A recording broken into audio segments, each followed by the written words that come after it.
1, 2.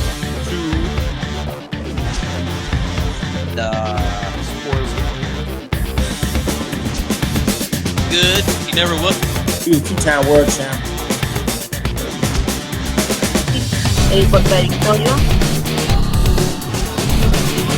Fighted in Kodo.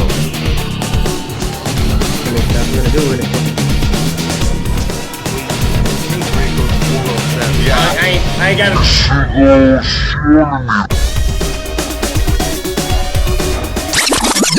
I want to talk about this. The main event of the evening, ladies and gentlemen. Mm-hmm. Terrence Crawford comes out and he says that he feels that Canelo's avoiding Charlo and Andrade. I know, Milker, I know. And by the way, you guys can call 917-426-8061. It's scrolling on the bottom of the screen. So, Theo, I know you asked, so you could call. All right. Crawford says that Canelo is avoiding, African American fighters, pretty much. I don't know if he said African American or he said black, but either way. Well, Andrade is not African American, but I digress. Well, maybe he meant black, but either way. Cape Verde, it's Andrade, but I digress. What do you make of Terrence Crawford? And tell me how you really feel, by the way. Right? Well, it's a tough First of all, what do you think about Andrade? I don't like Andrade. I like Shout out to the cat, by the way. Shout out Milcar's cat. I like Andrade because you know what? You can be black and not be African American. I'm black.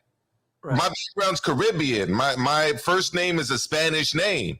My mom's surname my mom's from Central America, half Mexican.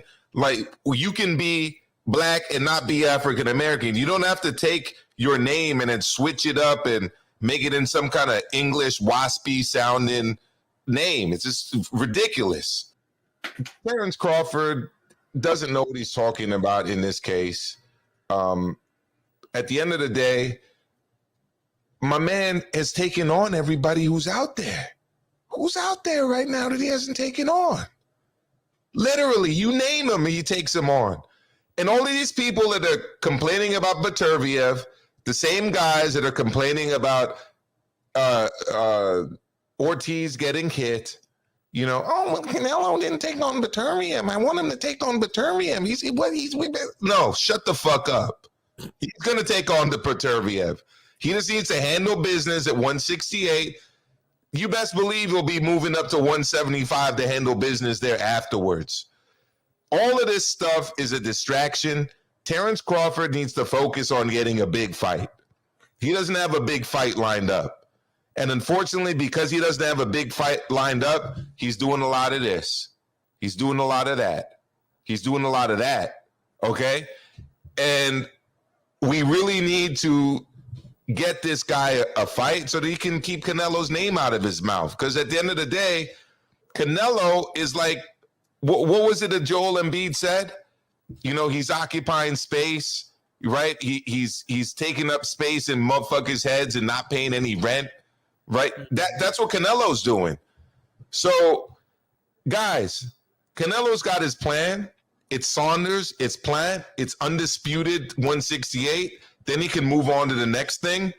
And until that happens, other people, they really need to start just focusing on their business. And at 147, unfortunately for my man Crawford, there's not really much going on for him right now. And I think that's what the problem really is. Look, first of all, who's the last African American Crawford fought? Like, no bullshit. Like, who? Can't even remember. Seriously. Isn't it Dongo? No, Dongo ain't African American. I know, but still. No. We look. Hey. He's African. He's not African American.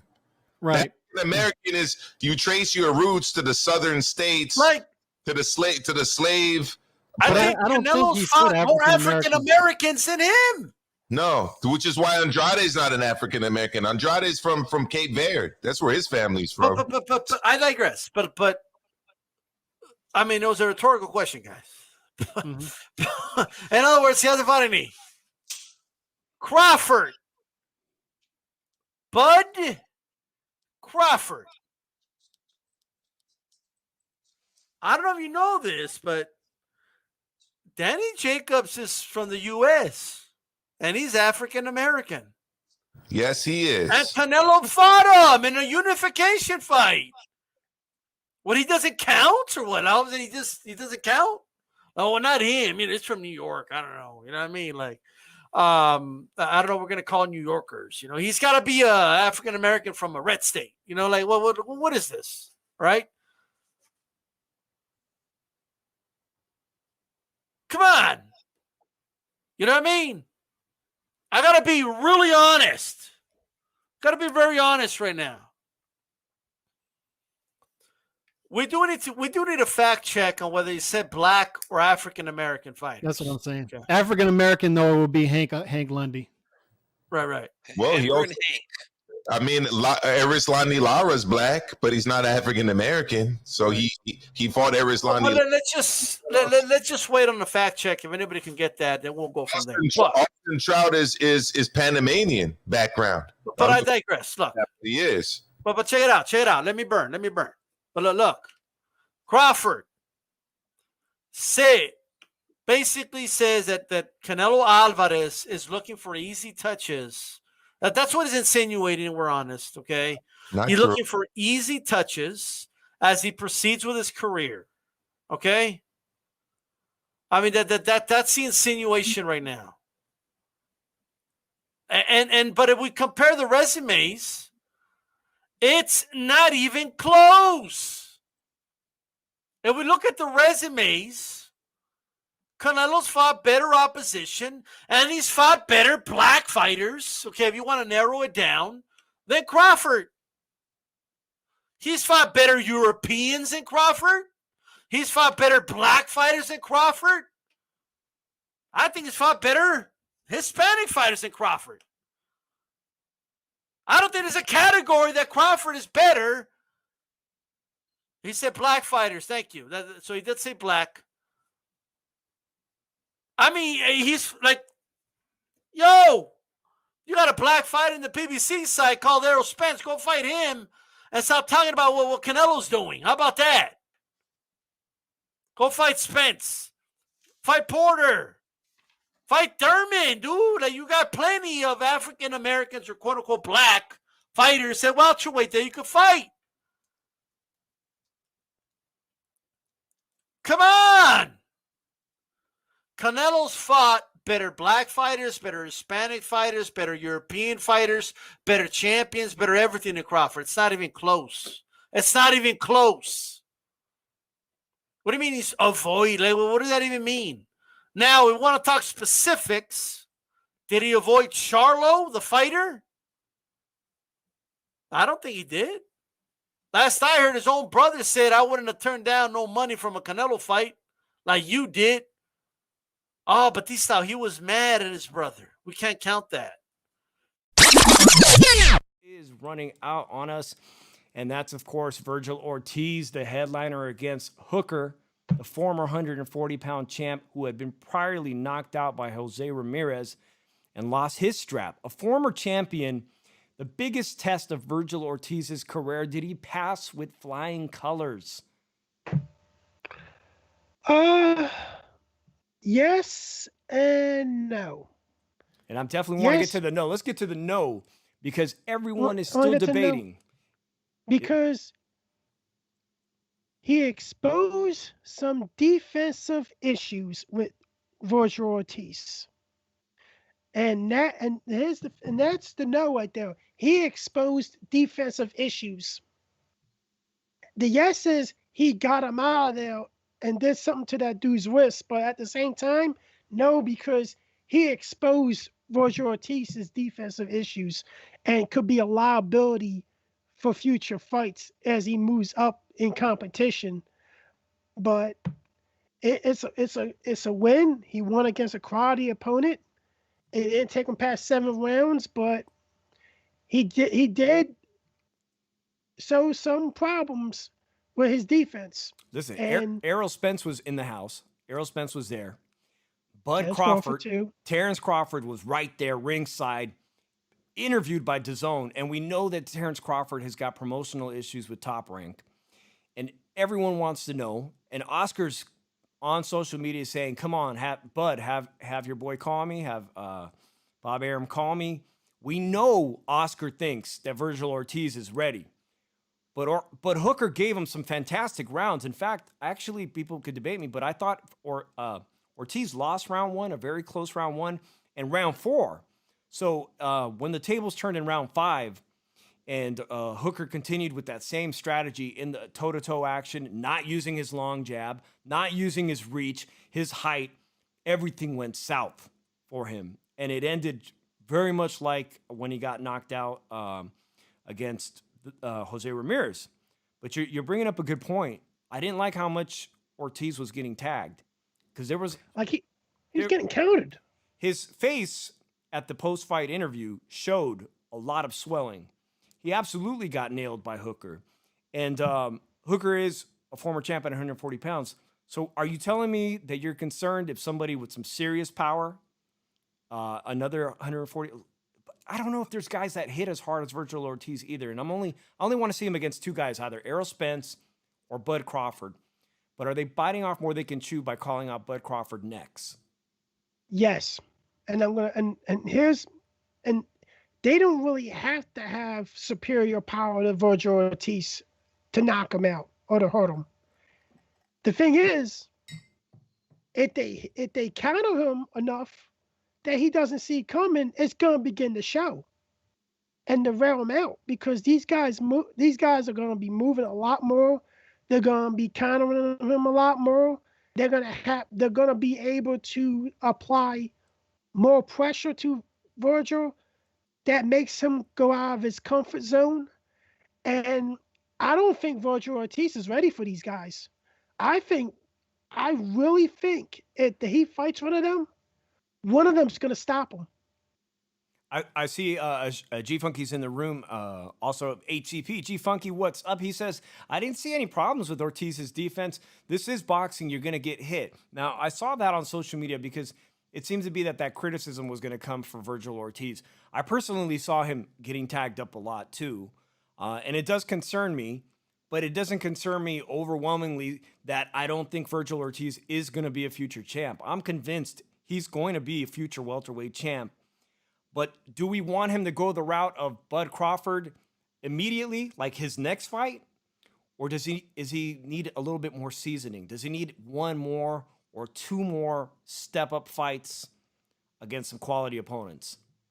To reply to that comment, yeah, boxing is a sport you're going to get hit in, but it's also a sport that the guy that takes the least amount of hits mostly survives the end of the night.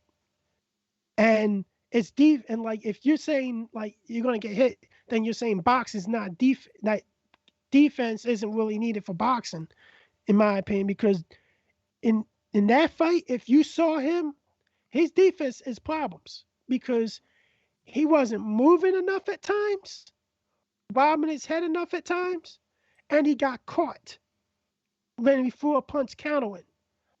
If he fought Terrence Crawford or Spence, he gets caught enough with a counter and gets easily caught with jabs and leads to big punches, he's going down. I don't care if everybody thinks this guy has a chin. This guy has a chin. This guy so far shows he has a chin. But once he gets up to that big line of competitions, it's a whole different ball game. He's getting ready to go. He's going to go down to deep waters, or he's going to get knocked out before he hits the round he had never been past. But that's how it is. He's not ready for Terrence Crawford yet. He's not ready for Errol Spence yet. He needs 2 more fights that at least are going to get him past round 7. Guys that will at least he'll be able to work on his defensive issues against. Because the way that he fought Hooker, He can't fight like that against Terrence Crawford or Spence. That boy's gonna get killed. Well, And if it's I'm not, going to disagree strongly on get killed. not get killed like he might lose an easy 12-round decision. Well, the decision thing may be a possibility. G Funky, if you want to call in, man, I would love to have your opinion on this. And Santiago Medio, shout out to Santiago Medio. I'm going to put his comment up here. His dad said he would like to have one more fight before Bud. Vergil Sr. has announced that. So I'm not hating on that. I think that's fantastic. I think he will do very well against Bud Crawford. I don't know if Bud Crawford's not going to find a solution for Vergil, because I'm going to go out on a limb here and say I think Vergil Ortiz will make much more easier work of Spence, because Bud Crawford has demonstrated time and again, that by switching sides and being, ambidextrous, being able to fight from the left hand and the right hand equally with power in both hands, that I think he may have some solution for Vergil Ortiz. But Errol Spence, he's very similar in style of fighter as Vergil Ortiz. And Vergil Ortiz can break through people's gloves, which he's shown time and time again that his power breaks through gloves. He's fundamentally very sound, but I don't think they need to rush him. I'm glad to hear what Santiago Medio is saying, that they want to see him take another fight, at least one fight, before he gets these big fights. Again, Bud Crawford's contract is up in October. The fact that he was at the DAZN fight, speaking and being interviewed with them, that says a lot to me. We know what Bob Arum said. He's not out there advocating for Bud Crawford.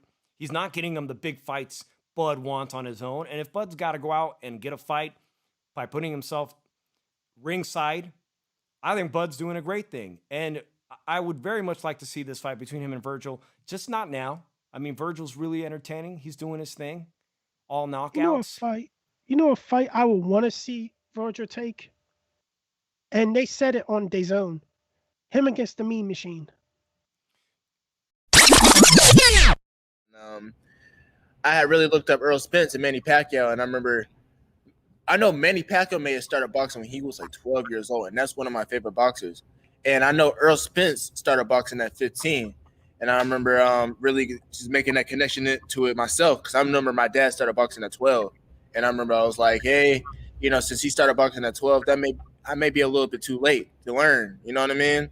And like, you really catch up with the game. But after watching Errol Spence talk about he had started boxing at 15 and Manny Pacquiao talk about it at 12, I was like, okay, I definitely have time to catch up, you know what I mean? If I really just dedicate myself to this and leave all the other sports alone and stuff like that. So I had came downstairs and I was. What age were you, sorry, Evan, when you made this decision, kind of just to focus in and zero in on boxing? I was like 12 or 13. 12 or 13 when I was really coming about it. So I had went downstairs and I remember I had told first I had told my mom. So my mom had told my dad, and then I remember they had really had like an actual conversation about it, because I'm pretty sure my mom was probably against it or whatnot.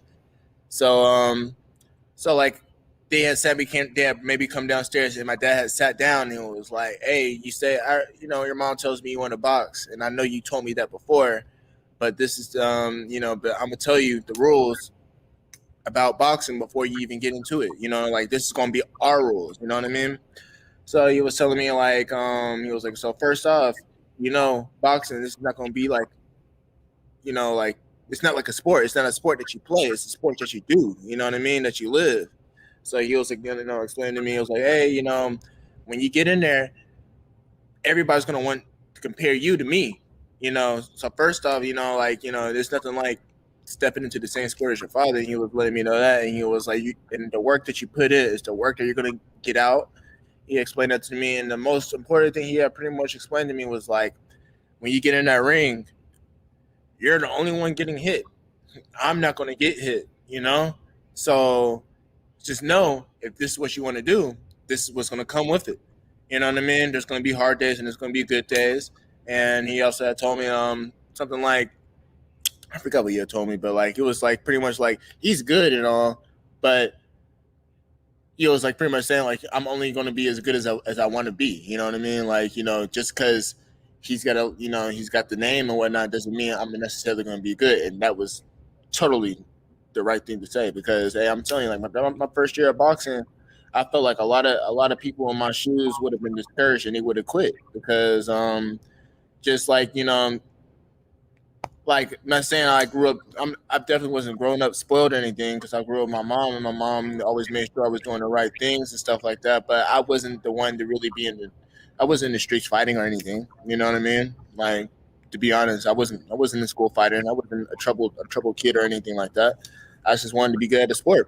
So when I first started boxing, for the first year, I feel like I was getting touched up, fairly a lot. Everybody has to learn. You know what I mean? Do you think there was added pressure on you there, Evan, because of obviously your father is such a famous, not just athlete, but boxer? We got a comment in the chat here saying that your father was G Funky's favorite heavyweight back in the day. So what was that like? First becoming an amateur and getting into the ring and sparring with that kind of legacy behind you? Well, I could say it was a little bit different for me because for the most part, my first gym was it was called Atlanta Police Athletic League. You know what the Police Athletic League does and what they do for the children, right? Of course, we got them right here in New York City where I am. Yeah, so this is the one in down in Atlanta is called Bankhead. I'm sure y'all probably heard about Bankhead. Y'all know T.I. and stuff like that. Tip is my man. Come on, man. Yeah, so like it's a little rough area. Trap music, man. Yeah. I'm serious. I know all his albums, man, especially the first ones. Hey, the only person to have a beef with himself. Right? Hey, how you beat that? Versus Tip, absolutely. Yeah.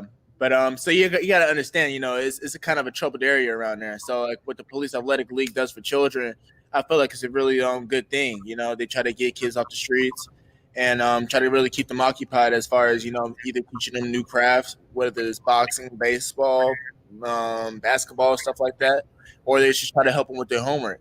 So so when my dad brought me there, of course. The boxers, you see my dad, and oh yeah, he's Holyfield, because that's somebody who they look up to, especially somebody from Atlanta.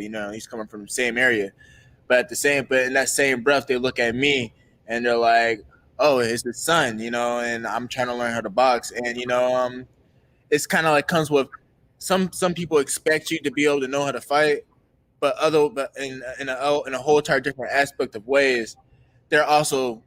When you're that person or you got the person with that name, everybody wants to beat you up, or they may think of you as something else. Like so they thought I was like living with my dad or whatnot, or I had pretty much was getting spoiled, coming into the whole scene and stuff like that. So they thought I'd probably be stuck up and stuff, just like kind of like how you see most rich children on TV or how they're portrayed and whatnot. So you said what? I said you're definitely not that. We can tell that right away. Oh yeah, and I guess it took them like a couple of days to to figure out that because when I was younger, I used to be a little bit more shy, so I wouldn't say nothing to nobody unless they was talking to me. But after like a couple of days or a couple of weeks or whatnot, most of the kids or the athletes over there, they'll come over to me and they'll tell me like, hey, we thought you was going to be like this or you were going to be like that, but you're really down to earth and you're really cool. You know what I mean? And so once they started seeing that, some of the kids are fighters. They after the coach will go off or do whatever he was doing, or maybe practice will be over. Some of the better fighters, they'll come over and they help me out. They'll be like, oh yeah, instead of doing this, you try this, or try that. So they give me stuff to work on when I get home. You know what I mean? But speaking of the MMA world, John Jones. I'm going to tie it to boxing here, okay? John Jones wants to get paid. He's all over, and it's all over all over social media. And he's saying, you know what? I feel I was underpaid in my 20s, but I'm not even mad about it. I just want to moving forward. I just want to make the money that I deserve to make. The guy's putting out there is, it's funny, but he tweets out, you guys think this fight could be just as big as Fury Wilder? Me against Ngannou, right? And the MMA fans contradict themselves. They're like, oh, it's a lot bigger. Boxing's dead and MMA is where it's at, right? But then they also tell them, you want to make Wilder money? What the fuck's the matter with you? What do you mean you want to make what Fury and Wilder made? Are you out of your mind? Are you crazy? A report of the UFC's offered him 8 to 10, not even reported from his mouth. They're offering him 8 to 10 million, and he's saying, and I'm telling you, he's using boxing as a measuring tool. The guy is seeing what Fury and Wilder got paid for their fight, and he's saying, so you want me to get in the ring? I'm moving up in weight. You want me to get in the ring with this monster who's knocking everybody out, and you want me to do it for this amount of money? Are you out of your mind? That's basically the message he's putting out. And we have the Shao Sonens of the world getting in like, real fighters don't ask for more money like that and all this other dumb shit. Okay? You know what my advice to John Jones is? Get your money. Okay? Because you can't fight forever. The UFC will still be in business and you'll be retired, you'll be done. Boxing fans, keep the same fucking energy. Y'all always praising Dana White. Always praising the dude. Oh, why doesn't Arum do what Dana White does? And this and that. All right? Ask Fury how much he got working with Arum, how much money he got when he fought Wilder. Both fights. You ask Fury how much money he got. All right?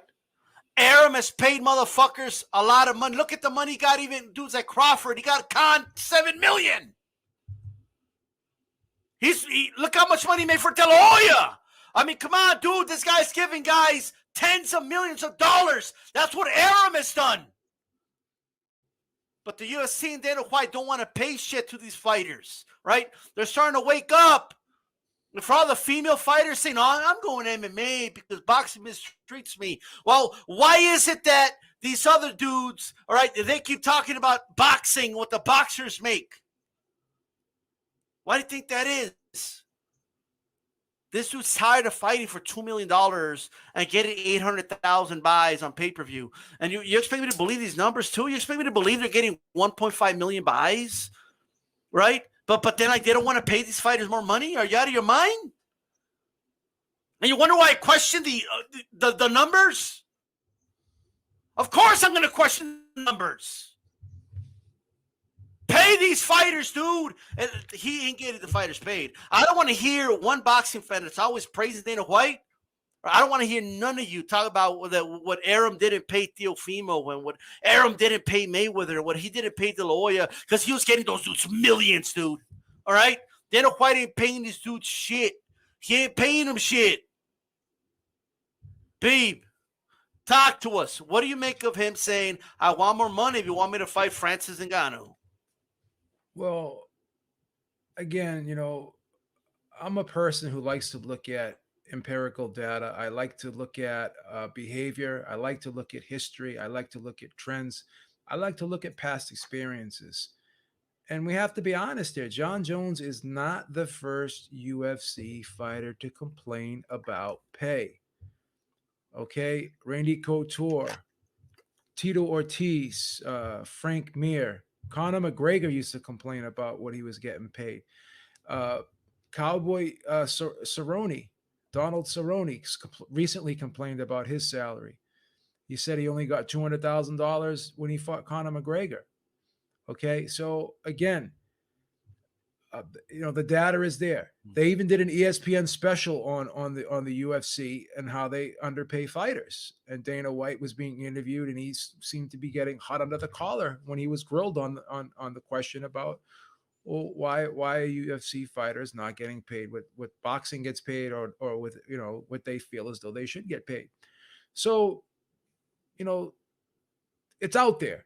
It's out there. It's been brought up before. It's been mentioned before, and it seems to be a problem within the UFC's ranks that there's a lot of fighters who are not happy with their revenue. And then they took their endorsement deals away from them and forced them, that said, if you have an endorsement deal, I believe you have to go with Reebok. So they have a lot of control over the fighters and what they're able to do and stuff like that. They're in terms of endorsements and other ways of making money. So I mean, I'm always with the fighter. I don't agree with people saying, "Oh, this guy is overpaid. That guy is overpaid." I don't think it's possible to overpay a fighter. If you're able to negotiate a salary for yourself, then you're worth that salary. The deal you take is the deal you make. Here's the problem I do have, though. I don't like what John Jones is doing, by negotiating his pay in the press. I'm not really happy about that. That's just my opinion. He could do whatever he wants. He's a grown man. I'm not going to sit there and tell him what to do. I don't even begrudge him for doing what he's doing. What I will say is I don't think it's an appropriate way of doing business, and I don't think it's something that's going to be conducive to him getting more money. One thing I have learned over the years also about Dana White is if you ever try to shame him or make him look bad in public, he's a very vindictive person, and he's a very spiteful person, and he holds grudges. So by doing this and trying to shame Dana White, and then John Jones is coming out and, well, my lawyer was talking to the UFC. He's really going down deep into the inner workings of how the negotiations are taking place. That's stuff that I think should stay behind closed doors. You want more money, you have every. Do I think you're worth more than 8 to 10 million to fight a guy like Francis Ngannou? 150%. I will say yes. I stand behind any fighter trying to get paid. I'm in full agreement with you, D-Style. Yes, these guys have a short window. They should make the most money they can in that short window, because in a blink of an eye, it can all be over. And not only that, there can be residual effects moving forward at the end of your career, okay? So at the end of the day, yes, he deserves more money. But is this the right way to go about it? I'm going to say no. So that's my only gripe with John Jones. Do your business behind closed doors. Talk to the people who are representing you. Let them fight for you. Let them work on getting you the money. The people you're paying to manage your career, to negotiate the deals for you, put your faith in them. Talk to them, okay? Don't do this in the press. Don't try to make this a big a big TMZ type circus show act, because this is business, okay? Let's not make a joke of it. Let's not make a mockery of it. Do the business behind closed doors, and that's how big deals usually get done. Just how fights can't be negotiated in the press. It's not a good way to negotiate fights to get fights done, negotiating in the press. You don't negotiate your purses in the press either. Imagine me, going out and just randomly saying, I asked my boss for a raise today. He didn't give it to me. What do you think? Like I'm talking to my barber or talking to my, guy at the bar and stuff like that. People don't want to hear that shit. So they'd be like, what are you telling me that for? You go talk to your boss. Don't talk to me. I can't help you out here. Right? The fans can't help them out. All right. And again, you're never going to be able to shame Dana White. Dana White's going to do whatever he wants to do. He does not give a fuck about what anyone thinks. So you're not going to change his mind by trying to shame him, trying to embarrass him, because it's just that those types of tactics will never work against a guy like Dana White. They just won't.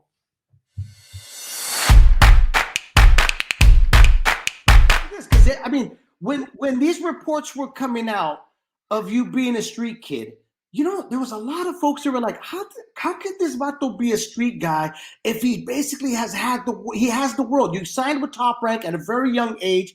You were signed to a very lucrative deal. How could you not see that? Was that because, like you said, maturity? No, I got you. I got you on that. Like I said, everyone has their own opinions on being street. It's not that, I've worked my ass off since I was a little kid, ever since I was 6 years old in the gym with my dad.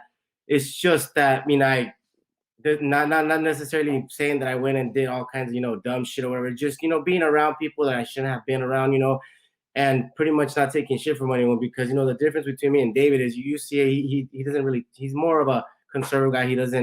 He's more quiet. With me, you talk shit to me, I'm going to talk shit back, So right. I'm more out there, more open. It's just, I don't see no reason for me to be trying to fight people or all that, because back then, dude, I was younger, people would look at me some certain type of way, and I'm not going to stay quiet, I'm not going to stay quiet, but there's no point in all that, you could talk shit to me all you want. Now, you could, whatever you want to do, as long as I don't feel like I'm in danger, my life, my family's in danger, then there's no reason for me to, try to act tough and none of that.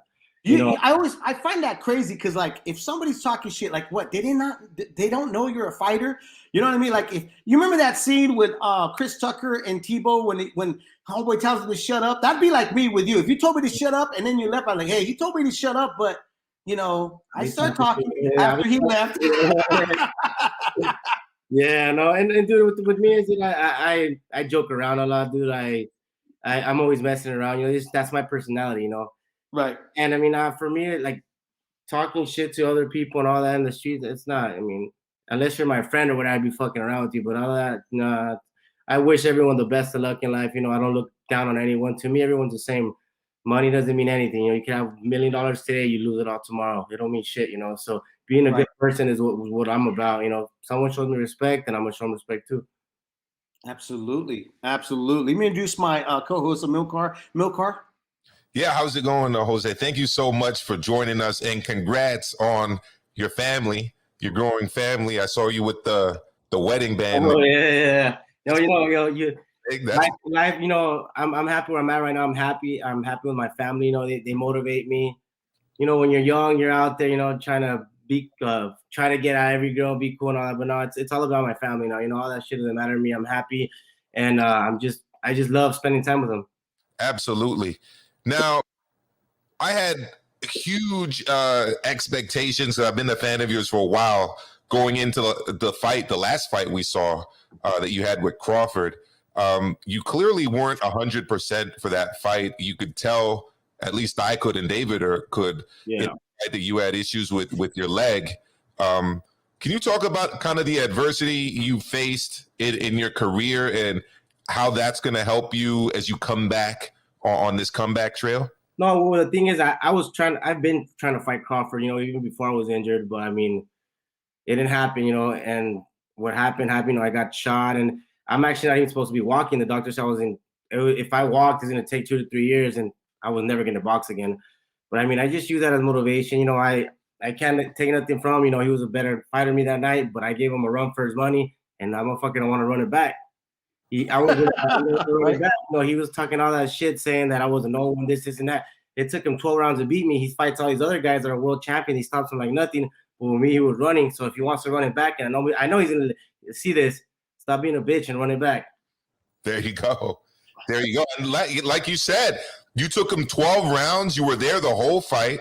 You were touching him up, and you clearly weren't 100%. So I got to give you all the credit in the world, man. That was a really, really gutsy performance that night. Yeah, and the way I see it, dude, I went in there. My leg was already injured the third round. I messed up my hand, but I mean, it's boxing. You can't think of all your injuries, and you just have to. I'm a warrior, and I'm never gonna quit in the ring. Shit, if a motherfucker's gonna beat me, you better take me out. And I'd rather die in the ring than quit, And it's just, I mean, you have to work with what you got. But I mean, there's some things now that I've been seeing that I could hopefully get my leg a little better. But I mean, I'm back, and I'm gonna make a bang. I want everyone at 147. And like I said, if Crawford wants to run it back, let's run it back. Stop being a bitch. So is your leg, is it 100%, or are there still issues that you have to like? I mean, my leg's never gonna be 100%. I have metal in my legs, I have rods, but I'm not gonna let that get to me. There's a lot of things I could do that would be different, for me to not feel that pain, or for me to work, better training on the leg, or there's a lot of things I could do, which during my time off, I was looking at a lot of stuff, that I could do to better my leg, and that's what we're gonna do. We're back, and we're gonna make a bang. Right. Oh. Now I know that Crawford. You're mentioning Crawford and stuff. But since he doesn't even have anybody right now, it doesn't look like he said. Look, he goes, I'm looking at the Spence fight as past history. And Crawford too is a street guy. I mean, the guy, you know what I mean. If you approach him the wrong way, he's going to come at you. Yeah, you know who to do it with, though. Who to do it with, though. But I mean, that Crawford fight's not going to happen, dude. I mean, I doubt it. I mean, unless it's on him if he wants to make it, But his excuse was, dude, that motherfucker was all in my DMs, like sending me like he still can't get over, dude. And I was like, all this shit talking you're doing, let's just run it back. But I mean. It is what it is. Why not? It went 12 rounds and it was competitive. Exactly. It was a really good fight. Yeah. I mean, it is what it is. everyone has their sides to their story. I mean, I didn't feel his punch. You know, yeah, he dropped me, but you could clearly see that my leg was hurt.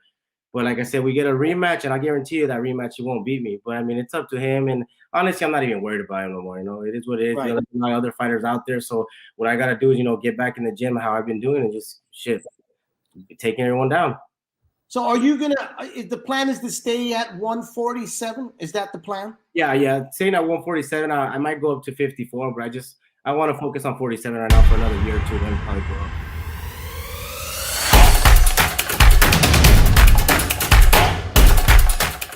Here's another exhibition that we've seen. Now, obviously, we know that I shouldn't say the original, but the other Niño de Oro, Oscar De La Hoya, is coming back. But we don't have an opponent yet. But he has said he's coming back. We don't have an opponent yet. But The boxing MMA guy. yeah, boxing scene reports today that this fight has been in talks since early last year. A 6-round exhibition. And it will be the 4th fight between Marco Antonio Barrera and Eric Morales El Telibre versus the Babyface Assassin Part 4. Now, we know that D-Style is a big Eric Morales fan. G-Funk was a Barrera fan back in the day. So we're going to let Maestro go first on this one. I mean, G-Funk is pulling the Andre on Barrera, bro. Like Barrera. Like, who the hell does that do? Go ahead. Maestro, who do you got in this one, man? Actually, I shouldn't even ask you who you got. What are your thoughts on these guys having a 4th fight, man, all these years later? Look, again, it's like the same thing I was saying about Cotto fighting Marquez. I mean, what does that prove? Does one guy get to say, I'm better than the other guy? I guess so. I mean, but I mean, those fights were like classic fights. Like those were fights that meant something. They were like some of the best fights I saw when I was like a teenager. Yep. They're just discrediting like their legacy to me by putting this on. Like these are all-time great fighters that fought all-time great fights against one another. For you now to like do this, it's the equivalent of like us watching Larry Bird and, you know, Magic Johnson play basketball with each other right now. Like, what does that prove? Yeah. You right? Or Clive Drexler and Michael Jordan do a dunk contest on a 9-foot rim. Like, does anybody want to see that? I have a feeling Jordan could probably still dunk 10 feet, but it would be more spectacular on a 9-foot rim, that's for sure. He would dunk. Yo, he would dunk and then come down and be like, oh, my back. And like, walk away. I know as recently as I want to say 8 years ago, excuse me, he was at there's a video that came out from his basketball camp where he did go up and dunk and looked pretty routine. You know, it didn't look like he lost much of a step, you know. But I think now he's at least maybe 60, maybe 59, something like that. So he looked a little pudgy in the documentary from earlier last year, The Last Dance. He looked a little pudgy, my man. So he might be able to get up there. You never know, man. But let's get D-Style's thoughts on this, man. Before we go back, because we're going to have a back and forth here. I already know it. But what are your overall thoughts? Is this going to hurt the legacy of these guys or what? Or the trilogy, I should say? I mean, here's the thing, guys. Like, I agree with Maestro. Like, we don't need to see – I have an echo, by the way. I don't know. Like, but we don't need to see, like Morales, like, school Barrera all over again. Like for what? He's already done it 3 straight times, bro. How many more times do they need to school this guy? Like for what? How many more chances does Barrera get? How many more chances does this guy get to like hang with like enough is enough? This might be the first Morales time I have to mute retire. Let me tell you something. The dude had COVID. Morales had COVID. All of a sudden, Barrera was fighting him again. You know what I mean? Like the dude that thing attacks your lungs. He's old. You know what I mean? But here comes Barrera. Like, oh, yeah, COVID, huh? Oh yeah, I'm cool with him now. Let me sign to fight him. You know what I mean? This is some bullshit. There's no need for a fourth fight. But like a bunch of aferrados out here. Aferrados. Like no, Barrera won. Like, you guys be convincing yourself of this mystery win, okay? The first fight, he put up a better fight than people thought. People thought he was going to get destroyed. But since he went back and forth with Morales, he won the fight. No, he didn't. He lost that fight. Second fight, he got schooled. All right? He took him to school. That's what he did. All right? The way my mom would drive me to school, like that. He put him on the passenger seat and drove him to school. That's what he did. And then he sat him down, and class was in session for 12 rounds. 12 rounds. It's bullshit. 2-0 easy. Third fight, debatable, okay? But they threw him off with those ugly ass yellow gloves, okay? No offense to the color yellow or anything like that, okay? But, all right, those ugly ass yellow gloves threw off Morales, I think. And he was thrown off a little bit, you know what I mean? And then, but it was like a Golden Boy promotion. And then Barrera was working. He wasn't part owner of like Golden Boy, and it was a Golden Boy card. You know what I mean? De La Hoya was involved, and De La Hoya gets something. He makes a speech about, he's a boss and all this and that. Like, De La Hoya was already celebrating before they read the cards, ladies and gentlemen. And he was the promoter, no, the partner of Barrera. It's a bunch of bullshit, right? But anyway, all I got to say is this, okay? Maestro, not everything needs a meaning, brother, okay? Like, what's the meaning of life? And what's the meaning of the universe? And why are we here? And like those are the questions that we all ponder about. Maestro's like, why are these old motherfuckers coming back to fight? You know? I don't know. Time, space doesn't matter. Why am I up at 11:30 at night watching this fight while my wife is mad at me? Should I be up because watching you're this? addicted to boxing. That's why. It's a drug. That's why. We're all sick, man. You know, we all got the disease, all right, when it comes to boxing. All right? I agree with Run PG. This might be my favorite comment of the night. They need those yellow winning gloves back for the fourth fight. Those gloves were terrible, man. I remember watching that. And my grandpa TV, bro, like the glare, fuck. Yeah, my grandpa was complaining about those. What the hell kind of gloves are these? These guys are a couple of maricons or what? Get the red gloves, you know? Yes. Speaking of when Camacho Jr. was like the first to wear pink gloves. You remember this? Oh, yes. No, the thing with the color yellow, like it looked ugly on those old TVs. You know what I mean? Yeah. 1, 2.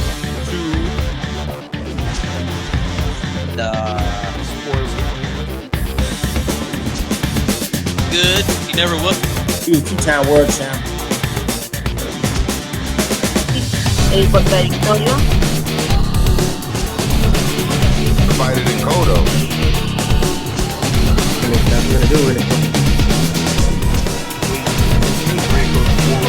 Yeah, I ain't got